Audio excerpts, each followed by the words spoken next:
Super Talk 99.7 WTN. Hour number 2 starts right now on the Matt Murphy Radio Show. Happy to have you with us.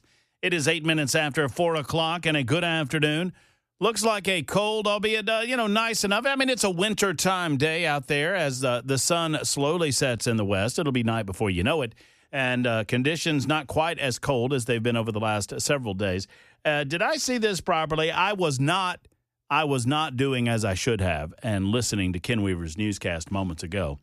But have I seen where we have thunderstorms coming our way at some point over the next? Could be, Brother Murphy. So and so and such and such. I mean, I got to listen closer, Ken, and I would know. So we've got what do we got? We got weather coming later on in the week, like Wednesday or Thursday. Is that right? Yes, sir. Okay. All right. Well, y'all be on the lookout for that. What about a white Christmas, Ken? What do you think? Let's not talk about that. I don't want to talk about it because it might happen. Well, no, wait a minute. We've got that weekend off. Okay. Yeah, it can snow on Christmas. I don't have to get out in it. What is Christmas is what, 10 days away? 9. Yeah, 9 days away, Brother Murphy. So Christmas will be on a Thursday? It's a Thursday. Yes, sir.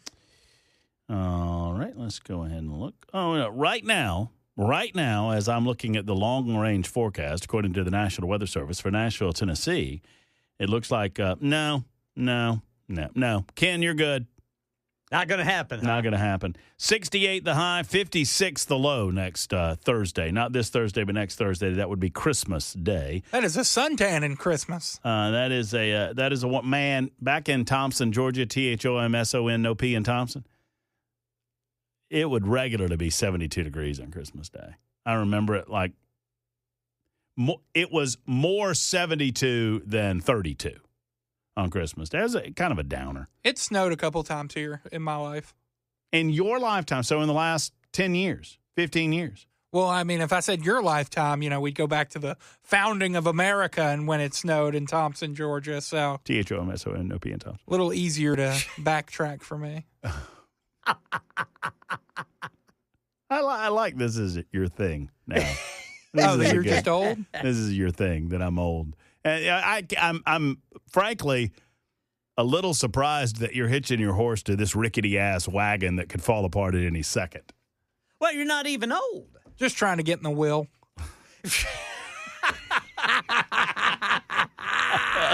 Good. You don't have a lot of people in front of you, Jackson. That's the surprising thing is that there's Mrs. Beasley and Munson and E, and that's about it. So you could jump that line pretty quickly. You just got to be nice to me. Not call me old so much. 615-737-9986 if you'd like to be a part of the show. We were discussing minimum wage. It's based on a story. There was and am I understanding this survey correctly, Ken? You did the story, and I know that WSMV Channel 4 had it as well, that they did a survey where you can live on minimum wage in Middle Tennessee, and they basically said you really can't do that in Nashville. Yeah, they just cited Realtor.com, which apparently did that. Did a study on whether or not you know what? You're not supposed to be able to live necessarily on minimum wage anywhere. You should not aspire to reach minimum wage standards and then, we're all good, I can live on this. As a matter of fact, as I said the last hour, and I'll repeat it for those just joining us on the show, where are you making minimum wage? Now, I understand that there are several one-off positions. Jackson mentioned one, and it's a good mention because I know golf courses tend to hire high school-age youngsters to come out to the golf course and wash the golf carts and, drive them in and out of the golf cart barn. And, do basic maintenance that does not require any sort of skill set with regard to the greens or the tee boxes or whatever. They're not running the mowers, for goodness sake. But they're doing, what, did you run a mower? I did a lot of things there, man. I feel like this was a scene out of Caddyshack with you. You can guess. Yeah. Yeah, a bunch of, 16. I was in college. It was me and another guy I went to UT with. And this here? Yeah. Is the golf course still around, or did you ruin it? I did not ruin it. Can you name the golf course? I don't want to. Okay. That's fair. I have a great, but that's fair. I feel like that's not Can fair. you get me? I have a lot of stories that I could tell. Can you get me a tee time on this golf course? Oh, yeah. Is it a public golf course? It is. Can you get me a good deal on a tee time on this golf course? Like Yes. a good rate? Yes. As long as we don't mention them. Yes. Okay. Well, then I want to keep the free golf. that is all that needs to be said about that. Will you ride with me? Do you golf? I golf occasionally. I like it. I just don't do it as much as I should. All right. You want to go? Yeah. All right. Well, I mean, apparently we can go on Christmas Day. I mean, I don't expect that they'll be open, but it'll be 68 degrees if we wanted to. So, Nolene says Jackson sounds what? No, that's what? I don't know what that means, Nolene. Do you know Nolene? Noeline? Noeline? Noeleen. That Noeline? Noeline? She claims she knows you, Jackson. Or he. I'm not sure. Murphy close to Hickory Knob. Good fishing hole. Well, thank you. Truffle butter needs to simmer down. I agree with you. Truffle butter needs to simmer down. You got to keep him on low heat. Otherwise, he burns the pan. In the meantime, Stephen is next up on the show. Stephen, good afternoon. Welcome in. How are you? Hey, I'm well. How are you guys today? I'm doing great, Stephen. What's on your mind? Hey, I was wondering if you guys were informed and had any opinions about the Preds taking over the Centennial Sportsplex, the hockey rink. I am not up on that story. Tell me about it. Okay.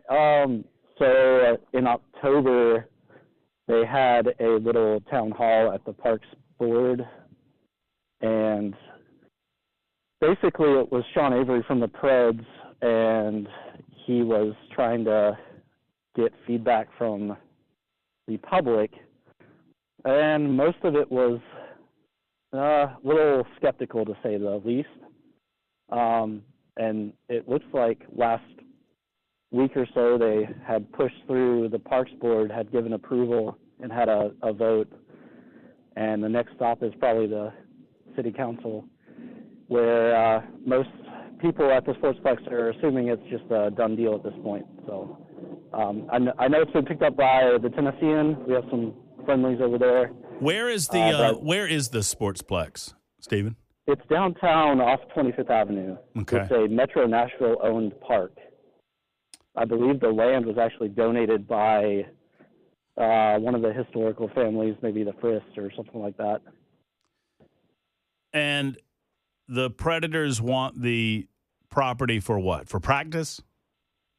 So the Nashville Predators have built a bunch of the Ford Ice Centers around Nashville, and Centennial Sportsplex is one of the last remaining bastions of non-Nashville Predators-owned facilities, which means it's keeping prices down, and the cost and accessibility for hockey is, remaining stable in those locations. Meanwhile, at the Preds-controlled rinks, you can expect costs of basically double per season of hockey that you play. I'm looking at about $200 a season, and they're looking at roughly $500 or $600. So, okay, so the idea is this is a more cost-efficient way for people to skate and to play. Can you hear me, Stephen? I can hear you now. Okay. So the idea here is that the Sportsplex is a more cost-efficient way for people to play, learn to play hockey, skate, generally speaking. It gives people access to ice.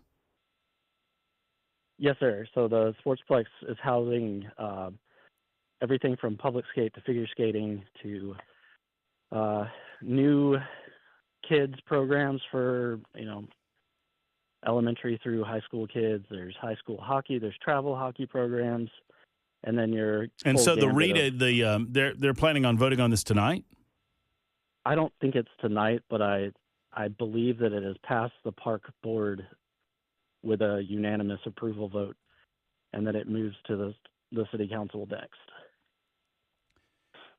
So what's the objection to it? That they are going to charge too much money? They're going to limit the amount of time for the general public? Both? Yeah, so the general consensus is that, this is completely awful for any affordability and accessibility for Nashville hockey programs. It's going to just balloon costs, and then a lot of people are equating it to what's occurred in Dallas and Fort Worth, where the Stars programs have taken all over the private rinks in the area, and then hockey is just not affordable. The how many rinks are there in town? Do you know? Or play? I should ask it a different way. How many? And I don't. My knowledge about this is very surface level, Stephen. So you have to forgive me. How many places are there in town where people can go and skate? There are the two Fordyce centers here around Nashville, Bellevue and Antioch. Mm-hmm. I wouldn't really consider the north side of Tennessee to be, Clarksville's not exactly local.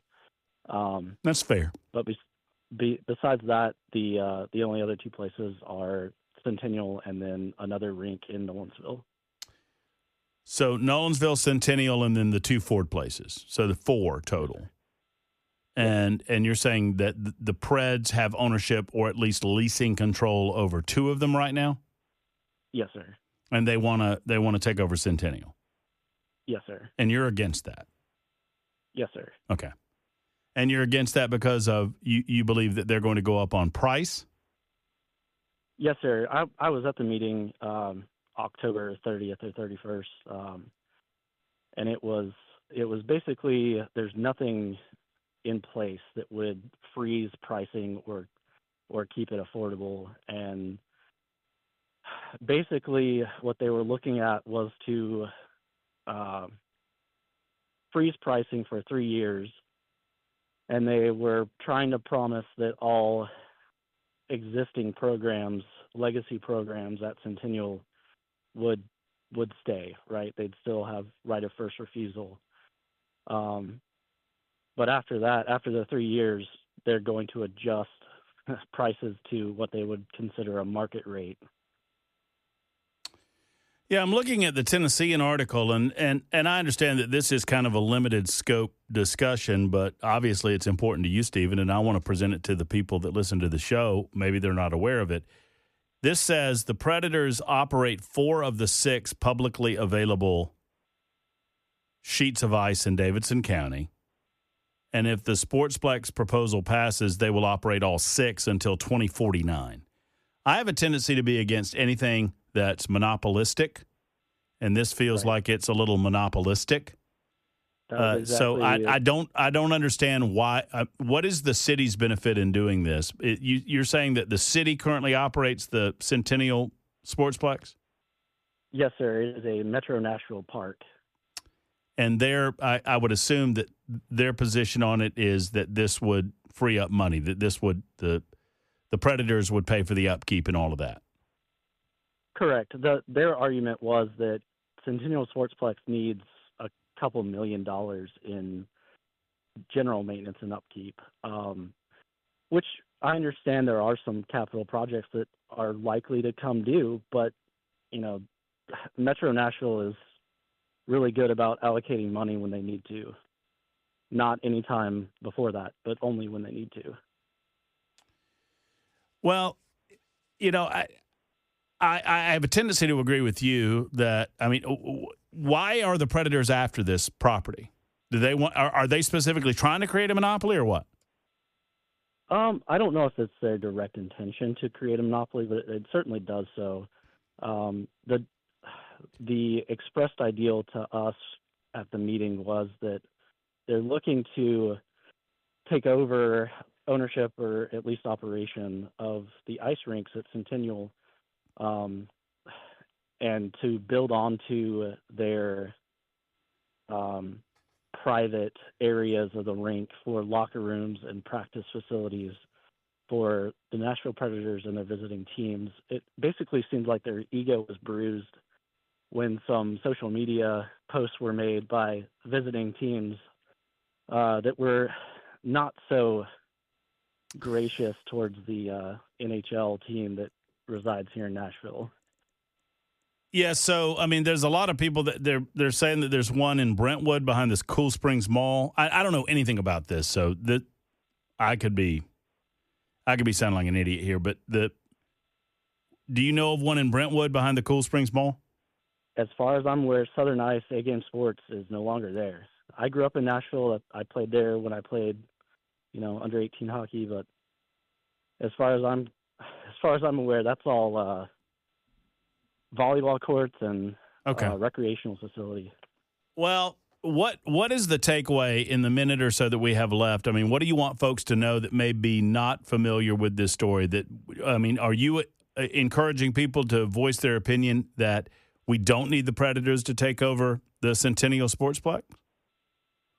I'd really just like to, present awareness to the public and to you. Maybe we could get a little more traction with this. That, it's really going to negatively impact not only, hundreds of my peers that I've played with for, more than 10 years, but also my kids, the sled hockey programs that they have, the figure skating. I mean, this impacts thousands of people. And you're saying that if the Predators take over the Sportsplex, the Centennial Sportsplex, that they're going to squeeze a lot of these people out in terms of price. We're going to end up paying for whatever upgrades that they do to the Centennial Sportsplex or to their private facilities that are adjacent. What is the price difference between a Predators run facility right now and the facility at the Sportsplex? I quit playing at these other facilities because they were too pricey. The last time I checked, it was roughly $550 for a season at the Ford Ice Centers. And it's roughly $200 depending on how many players you have on each team at the Centennial Sportsplex. And that's apples to apples. Just about, yes, sir. Mm-hmm. Would you agree? Would you agree that the Sportsplex needs upkeep, that it needs improvement? I would not really say that I would do many improvements to the Sportsplex. Okay. There were some complaints about locker rooms and, urinals and stuff like that in a general bathroom, but come on, we're there to play hockey and work out. I'm not there to, eat off the bathroom floor. Yeah. Okay. Well, I mean, you've made us aware. If there's anything else I can do, please let me know. I have a tendency to be against monopolies. And so if this is going to create a monopoly, I think that's generally speaking going to be bad for people that want to consume the product. That is typically the way that it goes. Without knowing more about the intricacies and ins and outs of the specifics of the situation, that's what I would say to you. That I have a tendency to agree with you, Stephen, that that's probably going to end up badly for the people that are trying to purchase season tickets or season opportunities to go in and skate and whatnot. So best of luck to you, and let us know if there's anything else we can do for you. Thank you. I really appreciate your time and your candor and your voice. Thank you. I'm just a willingness to learn about the subject. I don't know anything about it, but I gave you my thought on it. That typically, if private businesses have a monopoly on a given service or good, they're not necessarily going to price that as low as they possibly can because they're the only game in town. That's the typical way that runs. It's 26 after the hour. Super Talk 99.7 WTN. Super Talk 99.7 WTN. My name is Matt Murphy, and this is the Matt Murphy Show. We're in the midst of the holiday season, friends. Merry Christmas and happy holidays to you and your family. Jackson's ready to go. He's got the hat turned on backwards. What's Santa Claus bringing you down the chimney this year, Jackson? No idea. You know what I hope Santa Claus brings me? A better sense of humor? I think I have a pretty good sense of humor. What do you mean I don't have a good sense of humor? See me after the show. I want a natty.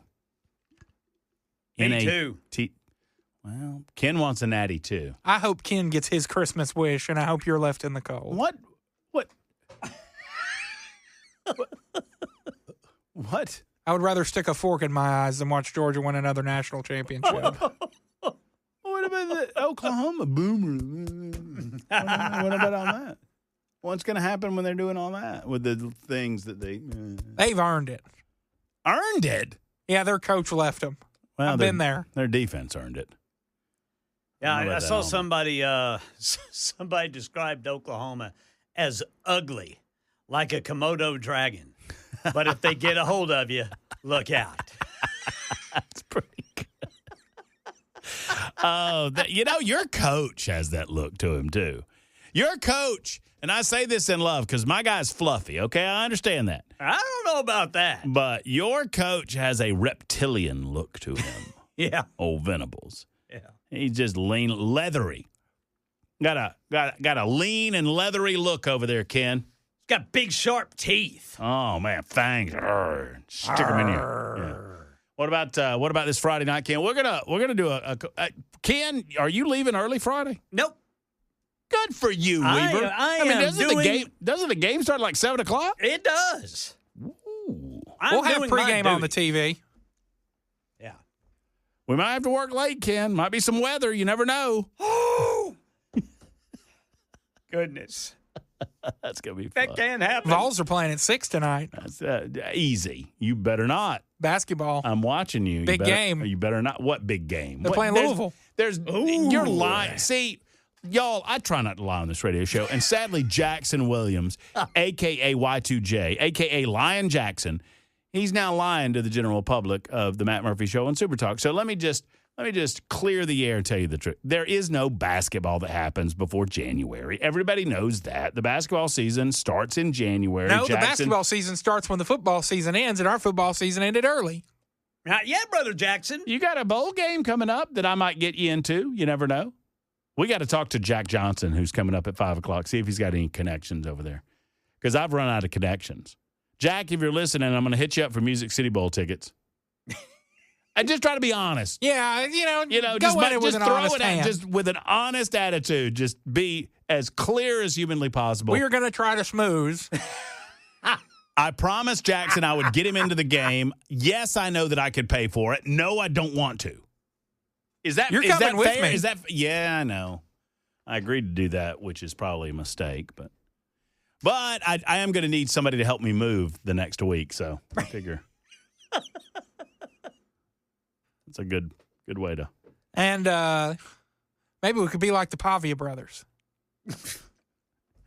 Nothing says D-bag like wearing a suit with a turtleneck. I mean, have you ever met anyone that wore a suit with a turtleneck that wasn't a D-bag? Tell me. I mean, seriously. I don't know. With gold chains around the turtleneck? I mean, Joe Burrow pulled that move. Yeah, Joe Burrow. And I thought it was a D-bag move then, too. Nope, I loved it on Burrow. You liked it on Burrow. Do you like it on Pavia? Nope. Because you don't like Pavia? Nope. But you liked Burrow? Loved Burrow. Why'd you like Burrow? The Vols were terrible, and he was fun to watch. Okay. That's fair. I don't like Joe Burrow. I don't like Joe Burrow either. He whipped us. Yeah, he has a tendency of doing that. Mike is next in Crenshaw. Hey, Mike. I don't know. Hey, what's going on? Mike, are you in Crenshaw or are you calling about Crenshaw? I don't know. Is Crenshaw a place? No, I'm in Bethpage. Oh, okay. It says Crenshaw on my screen. Why does it say that? Do you know? I have no idea. Oh, okay. Well. No, I was calling about. I've been seeing this feud going on with Sean Ryan and Dan Crenshaw. Oh, maybe that's why it said Crenshaw on my screen. Probably, but this insider trading, I've been kind of doing some research in it. How can you go in and you're making $174,000 a year, and now you're a multimillionaire and having a DJ host your 40th birthday party? I don't understand that. I was just going to get your take on it. The individuals that go into the House of Representatives have incredibly influential positions, and so money people schmooze them and hit them up and oftentimes give them insider tips and information regarding stock trades that more often than not benefit them greatly when it comes to their portfolios. I mean, that's the best way that I can describe it.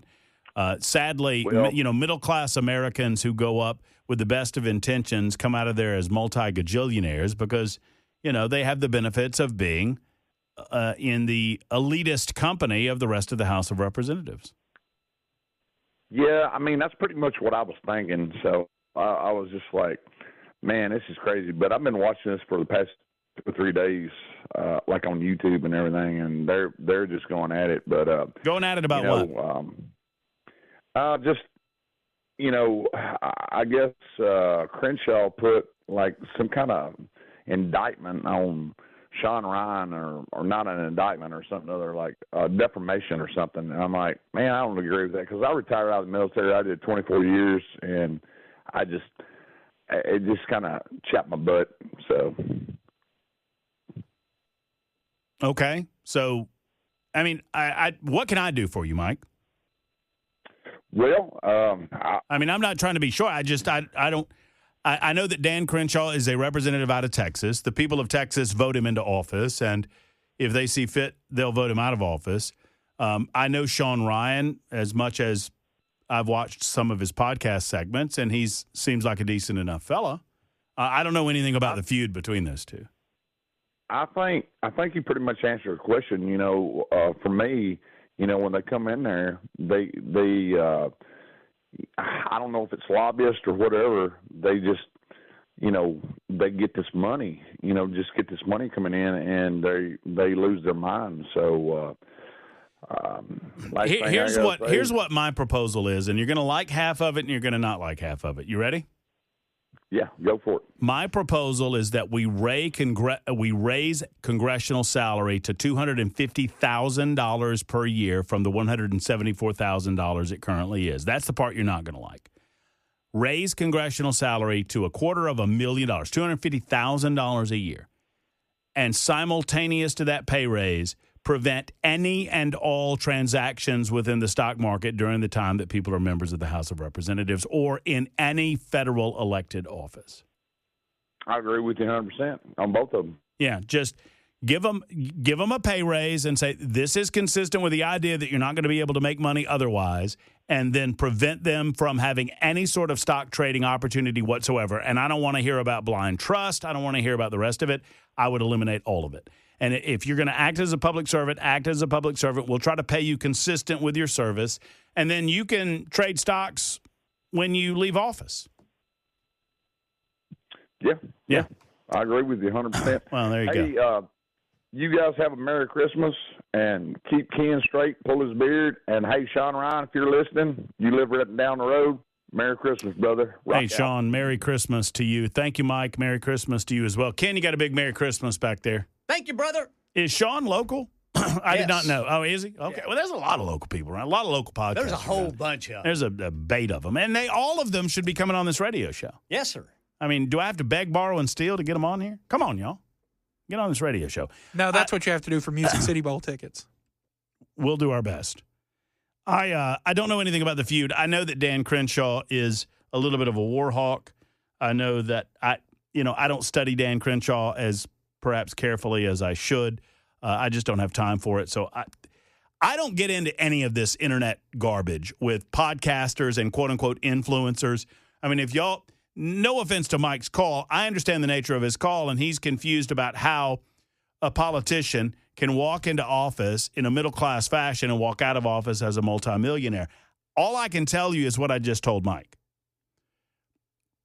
Regardless of whether they're doing anything illegal, they are in positions of affluence, and people who want votes to go in their favor on measures that might favor this industry or that industry, they are going to be nice to these individuals and offer them the types of stock trading tips that you and I simply do not get. I've seen it way too many times that, middle-class people walk into office and suddenly they become stock market geniuses. Well, how does that happen? It happens regularly enough that one wonders if there's something in the water in Washington, D.C. that is assisting them in this regard. Because perished the thought that they're doing anything unethical. What do y'all think of my idea, though? The first part, you're not going to like. The second part, I think you're going to like very much. Pass a law that prevents any elected servant within Washington, D.C. circles. I'm talking about any and all elected people in the House of Representatives, in the United States Senate. You're no longer allowed to trade stocks. And if you want to trade stocks, you don't get to be in elected office. Now, that's what Tim Burchett's pushing. I mean, I agree with it 100%. I mean, Burchett's right. Now, I do think that you should probably boost their pay a little bit. $174,000 is a tremendous amount of money. I agree with you. But when you are attempting to attract the best and the brightest can go make more money for themselves and their families, whether it's through stocks or through general hard work. I mean, raise their pay to $250,000, cap it at $250,000, and say that you're not allowed to engage in any other financial transactions during the time that you're serving as a House of Representatives member or a United States Senator or, in the executive branch of government in a White House administration capacity.